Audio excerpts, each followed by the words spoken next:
All right, let's talk about a word you've probably heard everywhere, from movies to books to big news headlines: the rapture. It brings up these really powerful images, right? People just vanishing. But what does it actually mean? Where did this idea even come from? Let's dive in and unpack it. Yeah, you've seen it. Pop culture is absolutely fascinated with this idea. But behind all the dramatic special effects is a really complex theological concept that people have been debating for centuries. So today, we're going to break down the different views and timelines to try and bring some clarity to one of theology's most interesting puzzles.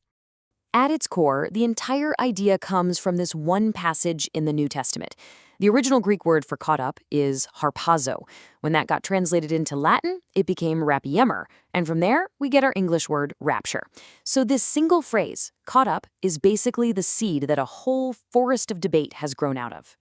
Because, once you have that one idea, being caught up, it immediately sparks some massive questions.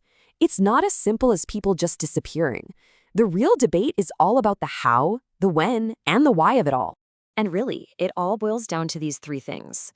Is this rapture a totally separate event that happens before Christ's final return? When exactly is it supposed to happen in the whole end times timeline? And are believers actually taken away from Earth for a while, or do they just rise up to welcome Christ as he arrives? The answers you give to these questions create completely different maps of the future. Okay, so to even begin to understand the different rapture theories, we first need to zoom out and look at the bigger picture, the timelines they fit inside. In theology, these are called millennial frameworks. It sounds like a fancy term, but it's really just about how you interpret the 1,000-year reign of Christ that's mentioned in the book of Revelation. There are three main views on this. You've got premillennialism, which says Christ returns before a literal 1,000-year reign on earth. Then there's amillennialism, that A means no, which sees the millennium as symbolic, something happening right now in a spiritual way. And finally, postmillennialism, which believes Christ returns after the world has gone through a golden age of peace. Now, while they're all important, the really intense, detailed debate about the timing of the rapture, that happens almost entirely inside that first view, premillennialism. So that's where we're going to focus first. So let's zoom in. Just within this one premillennial framework, theologians have come up with at least 4 different timelines for when the rapture happens, all in relation to a prophesied 7-year period of global suffering, known as the tribulation. First up is the one you've probably heard of the most, especially in American evangelical circles, the pre-tribulation rapture. The core idea here is simple. Believers are caught up before that 7-year tribulation even starts. This means the church is completely spared from all that difficulty on earth and only comes back with Christ at the very end. So the logic behind this view is that the church's promised deliverance from God's wrath, and the tribulation is seen as the main time when that wrath is poured out.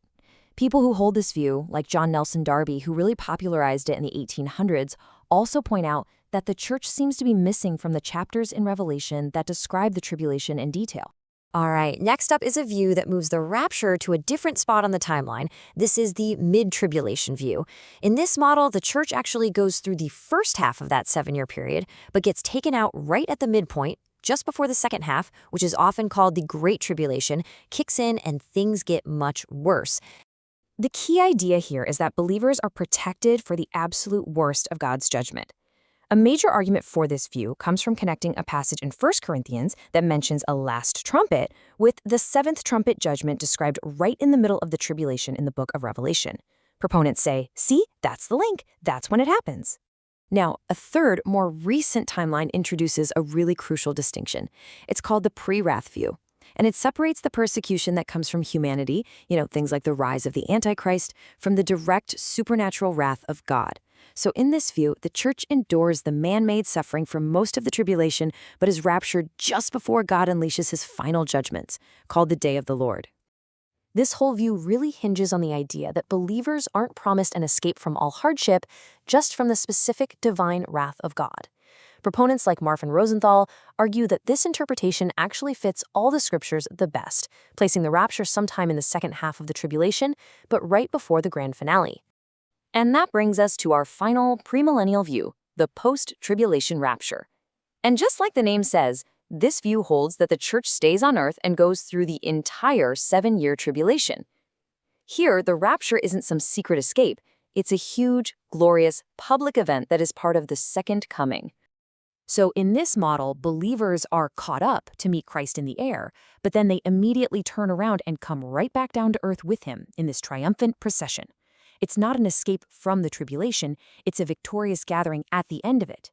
It's also worth pointing out that historically, this is the oldest of the premillennial views.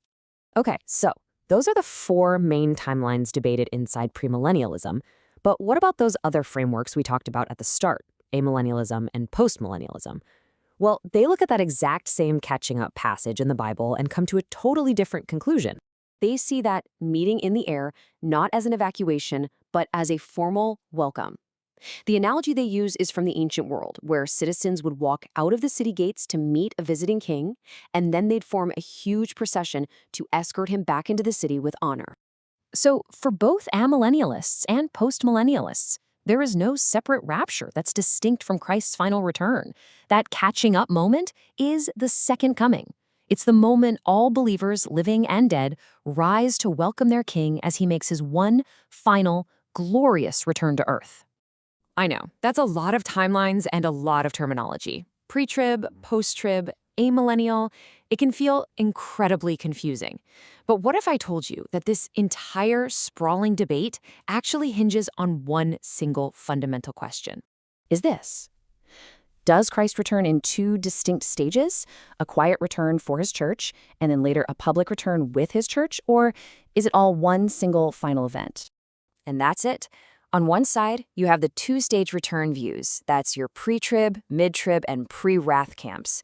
They all see the rapture as a separate event before the final second coming. On the other side, you have the single-stage return views: post-tribulation, amillennial, and postmillennial. They all see the catching up as just one piece of the second coming itself. That right there is the core of the whole disagreement. This table lays it all out pretty clearly. And the key difference, you can see it right there in that last column, is whether the rapture is a separate event or if it's just part of the second coming. Every single one of these different positions flows from how you answer that one question. And so we land here. All these debates can seem super abstract, stuff that's far off in the future, but they raise a really profound question for today. Because whether you expect to be suddenly removed from trouble or to endure some of it or go through all of it, that has to change how you see the world. And it makes you wonder, how does any belief we hold about the distant future shape how we choose to live our lives right here, right now?